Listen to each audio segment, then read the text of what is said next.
देश दुनिया की सारी बड़ी खबरें के सामने मौजूद दोस्तों, चलिए सबसे पहले सबसे बड़ी नाम को बताएंगे दोस्तों। ऐसा क्यों लग रहा है कि अमित शाह की उल्टी गिनती शुरू हो चुकी है बंद कमरे में। चंद्रबाबू नायडू ने कह दी ऐसी बात की देखते रह गए अमित शाह। बताएंगे क्या है पूरा मामला दोस्तों। और ममता बनर्जी की ओर से कौन से अमित शाह के पेन ड्राइव की बात की जा रही है, उस पेन ड्राइव में आखिर क्या है, बताएंगे किस तरीके की भनक लग रही है दोस्तों। और अमित शाह के बेटे के बाद नरेंद्र मोदी के भाई को भी सरकारी फायदा मिला है दोस्तों। बताएंगे कैसा ये भ्रष्टाचार का एक नया तरीका ढूंढा गया है, बताएंगे डिटेल में पूरी जानकारी। और कांग्रेस के लड़ाके मैदान में उतर चुके हैं, 45 दिनों का संघर्ष शुरू हो चुका है दोस्तों। इसी बीच किसानों ने भी कुछ बड़े ऐलान किए हैं, बताएंगे कन्याकुमारी से कश्मीर तक किसानों की कब यात्रा निकलने जा रही है। इसी के साथ में एक एक करके चलेंगे आज की सारी बड़ी अपडेट। तो लेकिन उससे पहले अगर आप भी मानते हैं कि अंकिता भंडारी केस में बीजेपी सरकार को सीबीआई जांच करवाना पड़ा और इसी से पता चलता है कि उत्तराखंड के अंदर भारतीय जनता पार्टी की जमीन खो चुकी है, चाहे कितनी कोशिश कर ले वापस नहीं लौटेगी, तो इस वीडियो को लाइक करके लाल बटन दबाकर चैनल को सब्सक्राइब करके बेल आइकन दबाकर कमेंट बॉक्स में अपनी राय जरूर लिखकर बताएगा दोस्तों। ज्यादा से ज्यादा वीडियो को शेयर कीजिएगा। चलते हैं सबसे पहले सबसे बड़ी ब्रेकिंग न्यूज अपडेट की तरफ, जहां पर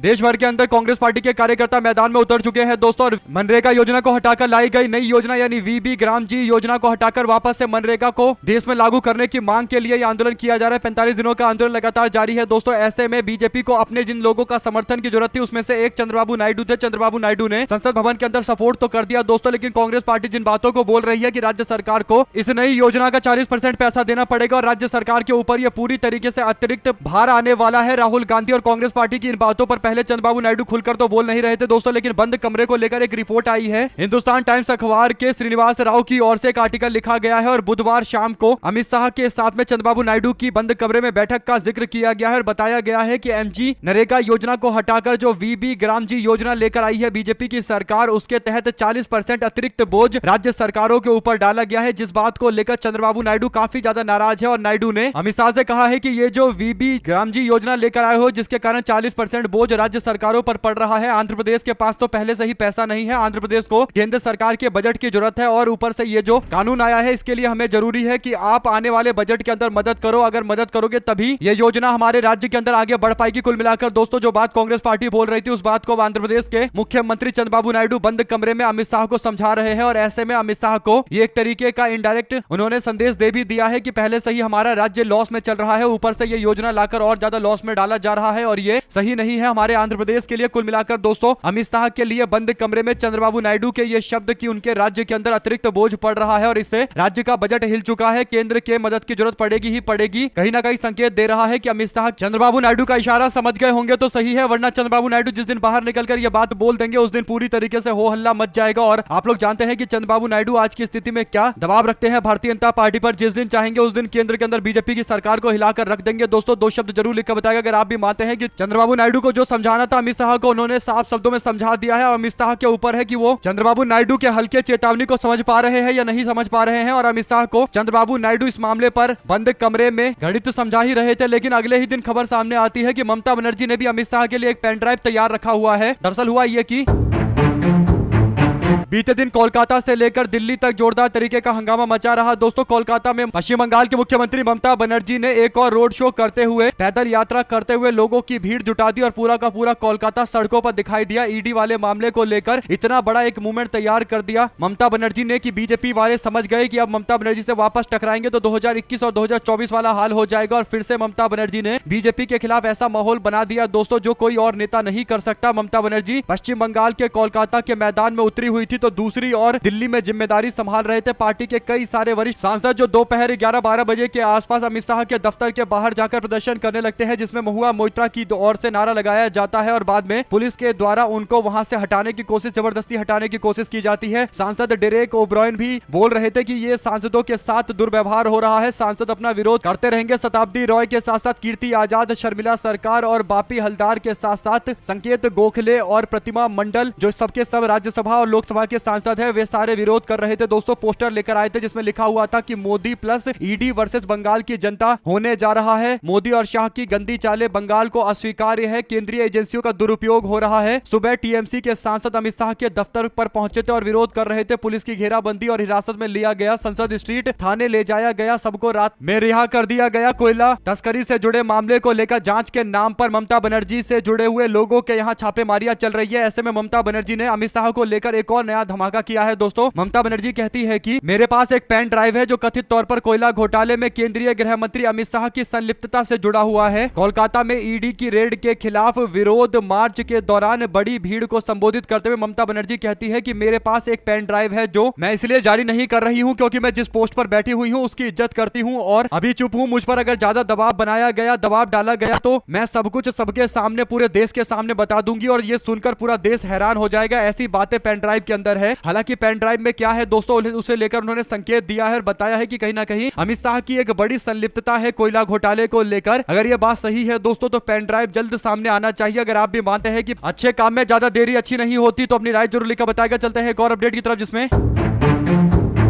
कांग्रेस पार्टी ने प्रधानमंत्री नरेंद्र मोदी के भाई पंकज मोदी को लेकर सरकार को घेरा है। उन्होंने कहा है कि पंकज मोदी को बिना अनुभव के क्लास 2 से क्लास 1 का प्रमोशन दे दिया गया। पार्टी के नेता की ओर से प्रेस कॉन्फ्रेंस किया गया। दोस्तों आपको बता दें कि कांग्रेस पार्टी के गुजरात के नेता शक्ति सिंह गोहिल की ओर से एक बड़ा खुलासा किया गया। उन्होंने बताया कि गृह मंत्रालय यानी केंद्रीय गृह मंत्रालय अमित शाह के मंत्रालय के द्वारा नरेंद्र मोदी के भाई पंकज मोदी को विशेष लाभ दिया गया क्योंकि वो मोदी के भाई है। पंकज मोदी का कैरियर ग्राफ अचानक से बहुत ज्यादा बढ़ गया और ऐसा किसी और व्यक्ति का नहीं बढ़ा जितना मोदी के भाई का बढ़ा। उन्होंने दावा किया कि 1981 में क्लास 3 की पोस्ट पर मोदी के भाई पंकज मोदी ने पोस्ट हासिल किया था, लेकिन उनके साथ जितने भी लोगों ने तब पोस्ट हासिल किया था वो आज तक क्लास 1 के अधिकारी नहीं बन पाए। यहां तक कि एसटी कैटेगरी का व्यक्ति जिसको प्रमोशन के अंदर भी रिजर्वेशन होता है वो प्रमोशन में रिजर्वेशन लगाने के बावजूद क्लास 3 से क्लास 1 का अधिकारी नहीं बन पाया। लेकिन मोदी का भाई 1981 में क्लास 3 की नौकरी ज्वाइन करता है और क्लास 1 की नौकरी तक पहुंच जाता है, यानी क्लास 1 का अधिकारी बन जाता है। ये अचानक से ये जो क्लास 3 से क्लास 1 का प्रमोशन हुआ है मोदी के भाई का, जो अन्य दूसरे लोगों का नहीं हुआ, तो ये साफ तौर पर गृह मंत्रालय के द्वारा एक तरीके से फायदा पहुंचाया गया है। और दूसरा दावा करते हुए कांग्रेस के नेता कहते हैं कि सरदार वल्लभ भाई पटेल की 150वीं जयंती पर समारोह के दौरान गृह मंत्रालय ने एक परिपत्र जारी किया था और एकता परेड के लिए झांकियां केवल 5 कंपनियों से ही मंगाई गई थी। समय की कमी का हवाला देते हुए कहा गया था कि केवल इन्हीं 5 कंपनियों से मंगाई जाएगी और आरोप लगाया गया कि इन चुनिंदा कंपनियों को फायदा पहुंचाने के लिए ऐसा किया गया। कांग्रेस के नेता गोहिल ने दावा किया कि गृह मंत्रालय ने पंकज मोदी यानी मोदी के भाई को रिटायरमेंट के बाद हर दिन 10,000 रुपए दिए। झांकियों के अंतिम चयन करने के लिए एक विशेषज्ञ के रूप में नियुक्त भी किया गया। कुल मिलाकर दोस्तों गृह मंत्रालय के द्वारा मोदी के भाई को फायदा पहुंचाने का ये एक और मामला सामने आया है। अगर आप भी मानते हैं कि अमित शाह का बेटा जैसा बीसीसीआई का सचिव बनने के बाद आईसीसी का हेड बन जाता है, चीफ बन जाता है, और ऐसे ही अब नरेंद्र मोदी के भाई को भी सबसे पहले प्रमोशन मिल जाता है, उसके बाद 10,000 रुपए हर दिन दिए जाना, ये बताता है कि कहीं ना कहीं यहाँ पर भी पूरी तरीके से सरकार की शक्तियों का दुरुपयोग किया गया है, यानी गलत इस्तेमाल किया गया है और इसकी जांच की जानी चाहिए। अगर आप भी इस बात से इत्तेफाक रखते हैं तो कमेंट बॉक्स में अपनी राय जरूर लिखकर बताएगा। ज्यादा से ज्यादा वीडियो को शेयर कीजिएगा दोस्तों। वहीं पर इंडिया के पड़ोसी देश ईरान के अंदर क्या कुछ चल रहा है ये काफी दिलचस्प है दोस्तों। ऐसा इसलिए क्योंकि ईरान भारत का पड़ोसी है और ईरान के अंदर जिस तरीके से अमेरिका अपनी ताकत का इस्तेमाल करते हुए खामेनी की सरकार को हटाकर खुद पूरी तरीके से कंट्रोल करना चाहता है ईरान को, ये बातें अब ईरान की जनता समझ चुकी है और ईरान ने पूरी तरीके से फिर अमेरिकी साजिशों को नाकाम कर दिया है। 9 तारीख को रात भर जोरदार तरीके का बवाल चलता रहा, अलग अलग इलाकों के अंदर दंगे फसाद करवाए गए और ईरान में दंगे फसाद कराने के पीछे अमेरिका और उससे जुड़े हुए उसके लोग थे दोस्तों, यानी अमेरिकी एजेंटों ने रातों रात अमेरिका के अंदर खामेनी की सरकार को पलटने की एक बड़ी साजिश की। लेकिन 9 तारीख को माहौल ऐसा बनाया गया जैसे ईरान के अंदर पूरी तरीके से तख्ता पलट हो जाएगा। लेकिन ईरान एक ऐसा देश है जो कई सदियों से बाहरी साजिशों को झेलता आया है, लेकिन आज तक कोई भी ईरान को हिरा नहीं पाया है और एक बार फिर से ईरान के सामने अमेरिकी और इजरायली ताकतें पानी मांगती नजर आई है, क्योंकि ईरान के अंदर 9 तारीख को हुआ बवाल 10 तारीख को भी होने वाला, इस तरीके का दावा किया जा रहा था। यानी कहा जा रहा था कि 9 तारीख को रात में जो लोग घर से बाहर निकले थे वो इंतजार कर रहे हैं कि अगली रात में फिर से बाहर निकलेंगे और ईरान के अंदर फिर से फसाद करेंगे। लेकिन इस बार ईरान ने अपनी तैयारी एकदम दुरुस्त रखी हुई थी दोस्तों। 10 तारीख की रात यानी बीते रात को कहीं भी दूर दूर तक ईरान के अंदर किसी भी तरीके का विरोध नजर नहीं आया, यानी जो दावे किए जा रहे थे कि फसाद हो रहा है, लोग सड़कों पर उतर रहे हैं और तख्ता पलट हो जाएगा, खामेनी की सरकार गिर जाएगी, ये बातें एकदम झूठी साबित हुई है और खामेनी सरकार को जनता का पूरी तरीके से सपोर्ट मिला हुआ है। जो लोग चाह रहे थे कि हुकूमत को हटा देंगे, खामेनी की हुकूमत को हटाकर अमेरिकी गुलामों को ईरान के ऊपर बिठा दिया जाएगा, वो बातें एकदम गलत निकली दोस्तों। और ईरान एक बार फिर से ताकतवर मुल्क की तरह उभरा है और ईरान ने इजराइल और अमेरिका को फिर से बता दिया है कि अगर वे लोग कोई साजिश करना चाहते हैं तो एक बार तो अपनी साजिश में दुरुस्त हो सकते हैं, लेकिन अगली बार की गारंटी नहीं है। अगली बार उनको ईरान ऐसी हार देगा कि वो दोबारा से दूसरी साजिश करने के लिए मजबूर हो जाएंगे। ये पहला ट्राई उन्होंने किया था, लेकिन ईरान में औंधे मुंह गिरे हैं, अब दूसरा ट्राई करने की कोशिश करेंगे। अगर आप भी मानते हैं कि ईरान को झुका देना ये इजराइल और अमेरिका के बस की बात नहीं नहीं है उन लोगों को हमेशा ये याद रखना चाहिए कि 4 जून 1989 से खामेनी ईरान के सुप्रीम लीडर है। तब से अमेरिका में कई सारे राष्ट्रपति आकर भी चले गए, चाहे जॉर्ज H.W. बुश हो या फिर बिल क्लिंटन हो, जॉर्ज W. बुश हो या फिर बराक ओबामा हो, डोनाल्ड ट्रंप हो। एक बार डोनाल्ड ट्रंप चला गया, फिर जो बाइडेन आया, फिर डोनाल्ड ट्रंप आ गया। तो ये लगातार जितने भी राष्ट्रपति है वो बदलते जा रहे हैं, प्रेसिडेंट बदल रहे हैं अमेरिका के, लेकिन एक भी आकर खामेनी को हटा नहीं पाया है। इससे पता चलता है कि खामेनी को हटा पाना एक दिन का सपना है, जो देखने में मजा तो आता है लेकिन वो दिन का सपना सपना ही रहता है। आप लोग क्या कहना चाहते हैं अपनी राय जरूर लिखकर बताइएगा और ज्यादा से ज्यादा वीडियो को शेयर कीजिएगा। चलते हैं एक और अपडेट की तरफ, जिसमें कांग्रेस पार्टी 45 दिनों के अंदर एमजी नरेगा योजना को लेकर पूरे देश भर के लोगों का समर्थन जुटाने के लिए मैदान में कूद रही है। तो दूसरी ओर संयुक्त किसान मोर्चा गैर राजनीतिक ने भी अपने आने वाले दिनों की राजनीति को लेकर जानकारी दे दी है। उन्होंने बताया है कि किसान जत्थेबंदियों ने फैसला लिया है कि कन्याकुमारी से लेकर कश्मीर तक वे मार्च निकालेंगे और किसानों की जो ये यात्रा है, ये जो सफर है, ये फरवरी के पहले हफ्ते से शुरू होकर 19 मार्च को महापंचायत के साथ दिल्ली के रामलीला मैदान में खत्म होगा। देश भर के अंदर 1 लाख ग्राम पंचायतों से किसान अपनी मांगों को किसान संगठनों के सामने पेश करेंगे दोस्तों, और ये तमाम किसानों की मांगे हुकूमत को दिया जाएगा। और जगजीत सिंह डल्लेवाल और अभिमन्यु कोहाड़ ने बताया है कि हम प्रधानमंत्री से मिलेंगे, तब ये सारे के सारे डिमांड की लिस्ट उनको सौंपेंगे। इसके बाद कहा गया कि प्रधानमंत्री ने आज तक किसान जत्थेबंदियों को मिलने का वक्त नहीं दिया। अगस्त में दिल्ली के अंदर जुलूस के वक्त अलग अलग मंत्रालय की ओर से हमको बुलाया गया था, लेकिन बाद में अब कोई ध्यान नहीं दे रहा है। किसानों की मांग को पूरी तरीके से इग्नोर किया जा रहा है। इस मामले पर आंदोलन नए तरीके से छेड़ना जरूरी है। कुल मिलाकर दोस्तों लगातार कोशिशें की जा रही है कि बीजेपी सरकार पर दबाव बनाया जाए, इसीलिए ये पैदल मार्च निकालने का फैसला लिया गया है। आप लोग इस पर क्या राय देना चाहते हैं लिखकर जरूर बताएगा। चलते हैं एक और अपडेट की तरफ, जिसमें अखिल भारतीय कांग्रेस कमेटी के आह्वान पर देश भर के 45 दिवसीय आंदोलन के तहत सोमवार को जम्मू कश्मीर के अंदर भी 45 दिनों का जद्दोजहद शुरू कर दिया गया है। जम्मू के पालोड़ा से कश्मीर के हिल रिजॉर्ट में महफिलों का आयोजन किया गया और तमाम बड़ी तादाद में लोगों की मौजूदगी देखने को मिली, जहां पर मेन मुद्दा जो उठाया गया वो ये कि ज्यादा से ज्यादा बड़ी संख्या में लोगों को जुड़ना है और ये तय करना है कि जब तक मनरेगा योजना को वापस नहीं लेकर आया जाएगा तब तक इसी तरीके से विरोध किया जाएगा। और ये लोगों के हक की लड़ाई है, जिन्हें रोजगार चाहिए, रोजगार के हकों की लड़ाई है और इसके लिए बिल्कुल भी पीछे नहीं हटना। और धीरे धीरे करके अलग अलग और भी एरिया के अंदर यह आंदोलन तूल पकड़ता जा रहा है। इसकी शुरुआत जम्मू कश्मीर के साथ साथ कई और राज्यों से कर दी गई है। आप लोग इस पर क्या राय देना चाहते हैं लिखकर जरूर बताएगा। चलते हैं एक और बड़ी अपडेट की तरफ दोस्तों, जिसमें आखिरकार अंकिता भंडारी हत्याकांड के मामले को लेकर लोगों का जद्दोजहद आखिरकार रंग लेकर आया है और बीजेपी की सरकार झुकी है। सीबीआई जांच की सिफारिश कर दी गई है, यानी मुख्यमंत्री पुष्कर सिंह धामी ने तमाम दबाव के बाद जुमे के दिन सीबीआई तहकीकात की सिफारिश कर दी है। ये फैसला अंकिता के पापा के 2 दिन पहले उत्तराखंड के मुख्यमंत्री से मुलाकात के बाद सामने आई है। दोस्तों अंकिता के पिता ने बताया कि उन्होंने जब 2 दिन पहले मुलाकात की थी तो उन्होंने साफ तौर पर कह दिया था कि वो अपनी बेटी की हत्या के मामले पर केवल एक चीज चाहते हैं और वो है सीबीआई की जांच, ताकि ये पता चल सके कि आखिर वो कौन वीआईपी था। उसका नाम जाहिर होना चाहिए जिससे समझ में आए कि कौन ये वीआईपी था जो एक्स्ट्रा सर्विस मांग रहा था। और इसके कारण अंकिता भंडारी की दिन दहाड़े हत्या कर दी गई और कत्ल का मुजरिम बीजेपी का नेता निकला, भारतीय जनता पार्टी के नेता का बेटा निकला जो राज्य मंत्री था उत्तराखंड राज्य के अंदर। ये काफी बड़ा मामला था दोस्तों। ऐसे में अगर आप भी मानते हैं कि आखिरकार लोगों की जद्दोजहद रंग लेकर आई है और इसी तरीके से अगर बीजेपी सरकार पर दबाव बनाने के लिए लोग सड़कों पर उतरेंगे तो जरूर कामयाबी मिलती रहेगी। जो भी आपको लगता है लिखकर जरूर बताएगा, ज्यादा से ज्यादा वीडियो को शेयर कीजिएगा। चलते हैं एक और अपडेट की तरफ, जिसमें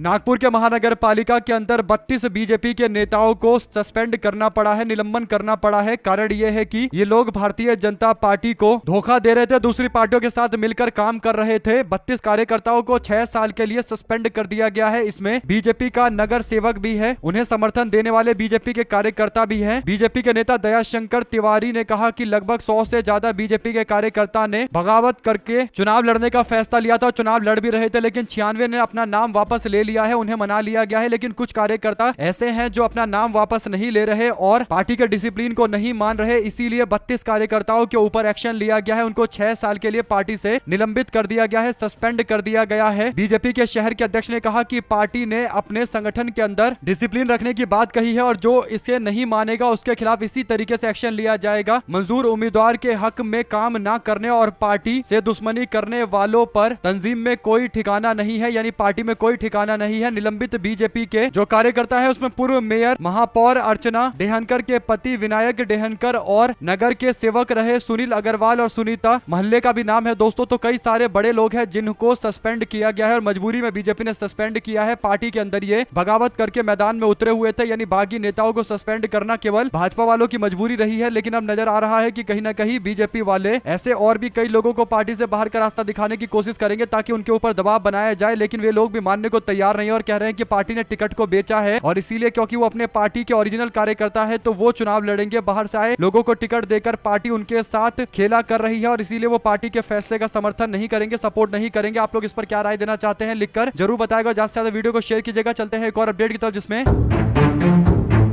कांग्रेस पार्टी की प्रवक्ता सुप्रिया शिनेट की ओर से एक बयान आया दोस्तों। सुप्रिया शिनेट कहती है कि मोदी जी चीनी कंपनियों पर लगे उस बैन को हटाने जा रहे हैं, यानी चाइना की कंपनियों पर लगे बैन को हटाने जा रहे हैं जिसके तहत वो सरकारी कॉन्ट्रैक्ट में हिस्सा नहीं ले सकती थी और धड़ल्ले से सरकारी ठेके अब ये वापस चीन वाले लेना शुरू कर देंगे। 8 महीने तो हुए हैं जब चीन ने ऑपरेशन सिंदूर के दौरान पाकिस्तान का पूरी तरीके से सपोर्ट किया था, जो पहलगाम में हमारे 26 लोगों की शहादत के खिलाफ एक कार्रवाई थी। चीन के सपोर्ट के कारण ऑपरेशन सिंदूर के दौरान हमारे सैनिकों और नागरिक जिसमें छोटे बच्चे शामिल थे उनकी दर्दनाक मौत हो गई। इसी चीन के चलते गलवान में हमारे 20 जाबाज शहीद हो गए। इसी चीन को मोदी जी ने कोई घुसा नहीं हुआ ये बोलकर क्लीन चिट दे दिया था। इसी चीन ने भारत की जमीन पर दखल देने की कोशिश की थी और पुरानी स्थिति को बहाल करने के लिए जो प्रयास बीजेपी की सरकार को करना चाहिए था वैसा बिल्कुल नहीं हुआ। इसे लेकर नाराजगी और ज्यादा बढ़ी हुई है, यानी अगर 2020 के बाद का मामला सॉल्व हो गया है तो 2020 से पहले जो जिस स्थिति में था उसी स्थिति में होना चाहिए, यानी चाइना को भारत के कई सारे हिस्सों को छोड़कर पीछे हटना चाहिए और भारत और चीन का बॉर्डर 2020 के हिसाब से ही वापस होना चाहिए। लेकिन अभी पुरानी स्थिति में चाइना लौटा नहीं है, जो कहीं ना कहीं चाइना की दादागिरी को दिखाता है। एक तरीके से बीजेपी सरकार इस पर कोई ठोस कदम नहीं उठा रही है और कहीं ना कहीं चाइना इसे कमजोरी के तौर पर देख रहा है। सुप्रिया शिनेट ने इसी और इशारा करते हुए निशाना साधा है। अगर आप भी मानते हैं कि चीनी कंपनियां अगर सरकारी कॉन्ट्रैक्ट में आकर ठेके में आकर बिडिंग करेंगी धड़ल्ले से तो फिर ये साफ तौर पर कहीं ना कहीं भारत का अपमान है। दोस्तों अगर आप भी मानते हैं कि चाइना के साथ इलू इलू करना बंद करना चाहिए और अगर वाकई चाइना को सबक सिखाना है तो उनको चीन की कंपनियों को भारत के अंदर किसी भी तरीके से ठेका लेने से रोकना चाहिए। लेकिन लगातार चाइना के साथ में व्यापार बढ़ता जा रहा है तो लोगों के मन में चिंताएं हैं कि आखिर चाइना से भारत को दूरी बनानी है या फिर और ज्यादा जो व्यापार बढ़ता जा रहा है, क्या चाइना पर हमारी निर्भरता इतनी ज्यादा बढ़ चुकी है कि हम चाहकर भी चाइना से अपने आप को दूर नहीं कर पा रहे हैं। आप लोग क्या कहना चाहते हैं लिखकर जरूर बताएगा। ज्यादा से ज्यादा वीडियो को शेयर कीजिएगा। साथ साथ उत्तर प्रदेश में भारतीय जनता पार्टी के एक विधायक के बयान को लेकर सियासत में घमासान मचा है दोस्तों। सोशल मीडिया पर बीजेपी के विधायक का बयान जमकर वायरल हो रहा है। भाजपा के विधायक सुरेश पासी ने कहा कि मुझे मुस्लिम समाज के लोगों का वोट नहीं चाहिए, ना ही मैं उनके घर जाता हूं, ना ही उनके घर कभी और जाऊंगा। इस बयानबाजी के बाद विपक्ष आलोचना करने में लगा हुआ है। भाजपा के विधायक एक पुल के उद्घाटन में भाग लेने के लिए पहुंचे थे। इस दौरान मीडिया कर्मियों ने मुस्लिम वोटों को लेकर उनसे सवाल किया तो विधायक ने जवाब देते हुए कहा कि मुझे कोई मुस्लिम वोट की जरूरत नहीं है। और ये राहुल गांधी के पुराने संसदीय क्षेत्र अमेठी में इस तरीके का बयान दे रहे हैं। अमेठी जिले के जगदसपुर विधानसभा सीट में बीजेपी के विधायक का ये अहंकार खुलेआम नजर आता है। तो इससे ऐसा लग रहा है दोस्तों कि आने वाले दिनों के अंदर इनको भी चुनाव में हराने के लिए कांग्रेस पार्टी दमदार उम्मीदवार मैदान में उतारेगी, क्योंकि स्मृति ईरानी को भी लगता था कि अमेठी के अंदर उनको कोई नहीं हरा सकता और उन्होंने राहुल गांधी को हराकर बहुत बड़ा अचीवमेंट हासिल कर लिया है। लेकिन बाद में जनता ने बहुत बुरी तरीके से हराकर भेजा था। ऐसे ही अब जो विधायक है वो कह रहे हैं कि उनको मुस्लिम वोटों की कोई जरूरत नहीं है। तो आने वाले दिनों के अंदर वो जरूरत 2 मिनट में महसूस होने लगेगी। जिस दिन उनके खिलाफ वोट होना शुरू हो जाएगा उस दिन ही मुस्लिम समाज के लोगों के बीच में जाएंगे और उनसे वोट की अपील करते हुए नजर आएंगे। आप लोग इस पूरे मामले पर क्या राय देना चाहते हैं लिखकर जरूर बताएगा। साथ साथ दोस्तों महाराष्ट्र में बड़ा सियासी उलटफेर देखने को मिल रहा है। शिवसेना सबसे बड़ी पार्टी होने के बावजूद उसे सत्ता से बाहर रखने के लिए बनाई गई बीजेपी नेतृत्व वाले गठबंधन को तगड़ा झटका लगा। एनसीपी अजित पवार गुट के जो 4 पार्षद थे उन्होंने बीजेपी से समर्थन वापस ले लिया, जिस कारण से भारतीय जनता पार्टी का आंकड़ा केवल 26 पर आकर अटक गया और शिंदे गुट के पास 27 पार्षद पहले से थे। बाकी 4 एनसीपी अजित पवार गुट का समर्थन मिल गया। तो यहाँ पर नगर अध्यक्ष के तौर पर शिंदे की पार्टी का व्यक्ति जल्द चुन लिया जाएगा। कांग्रेस पार्टी के 12 पार्षदों को तोड़ने के बावजूद भारतीय जनता पार्टी अपना नगर अध्यक्ष नहीं बना पाई। और ये बड़ी अपडेट इसलिए भी है दोस्तों क्योंकि अंबरनाथ नगर परिषद के चुनाव से पहले कांग्रेस पार्टी और बीजेपी के पार्षदों के बीच में हुए समझौते को लेकर काफी चर्चा हुई थी। आप लोग इस पर क्या राय देना चाहते हैं लिखकर जरूर बताएगा। चलते हैं एक और बड़ी अपडेट की तरफ जिसमें कांग्रेस पार्टी के अध्यक्ष मल्लिकार्जुन खड़गे ने विदेश नीति को लेकर प्रधानमंत्री मोदी पर निशाना साधा है। कांग्रेस के अध्यक्ष ने चीन की कंपनी पर बैन हटाने वाली खबर और अमेरिकी राष्ट्रपति डोनाल्ड ट्रंप के बयानों को लेकर शुक्रवार को प्रधानमंत्री नरेंद्र मोदी पर टिप्पणी की है। उन्होंने कहा है कि प्रधानमंत्री मोदी देश नहीं झुकने दूंगा इस तरीके की टिप्पणियां करते रहते हैं, लेकिन हकीकत यह है कि नरेंद्र मोदी सरकार के द्वारा चीन की कंपनियों पर लगे बैन को हटाने की तैयारी चल रही है, जो जानकारी राइटर्स में दी गई है, यानी इंटरनेशनल मीडिया रिपोर्ट में छपी है। आप लोग इस पर क्या कहना चाहते हैं दोस्तों, लिखकर जरूर बताएगा। साथ साथ बिहार बीजेपी के मिनिस्टर राम कृपाल यादव दावा करते हैं कि बिहार के अंदर एक सियासी खेला होगा और बिहार में जो बचे हुए आरजेडी के कुछ जीते हुए एमएलए आए हैं वे सारे के सारे पलटी मारेंगे और तेजस्वी यादव की पार्टी छोड़कर भारतीय जनता पार्टी के साथ में आ जाएंगे। राम कृपाल यादव क्योंकि लालू यादव के भाई है और यादव समाज पर इनकी पकड़ है, और क्योंकि आरजेडी के ज्यादातर विधायक जो जीत कर आए वो यादव समुदाय के हैं, तो राम कृपाल यादव के बयान को कुछ हद तक सही भी माना जा सकता है। हालांकि दोस्तों तेजस्वी यादव और लालू यादव आज की स्थिति में सबसे कमजोर राजनीतिक तौर पर हैं, इसीलिए उनको पार्टी को बनाए रखने के लिए, एकजुट रखने के लिए और भी प्रयास करने पड़ेंगे और बीजेपी के नेता राम कृपाल यादव के बयान को सीरियस तरीके से लिया जाना चाहिए। आप लोग इस पर क्या राय देते हैं लिखकर जरूर बताएगा। साथ साथ संसद का बजट सत्र 28 जनवरी से शुरू होने जा रहा है, 2 अप्रैल तक ये चलेगा। सत्र का पहला चरण 13 फरवरी तक चलेगा और दूसरा चरण 9 मार्च से 2 अप्रैल तक चलने वाला है। अगर आप लोगों को एक भी खबर अच्छी लगी हो दोस्तों तो इस वीडियो को लाइक करके लाल बटन दबाकर चैनल को सब्सक्राइब करके बेल आइकन दबाकर ज्यादा से ज्यादा इस वीडियो को अपने लोगों तक शेयर कीजिएगा। बहुत बहुत धन्यवाद सभी दोस्तों, भाइयों बहनों, मित्रों का जुड़े रहने के लिए।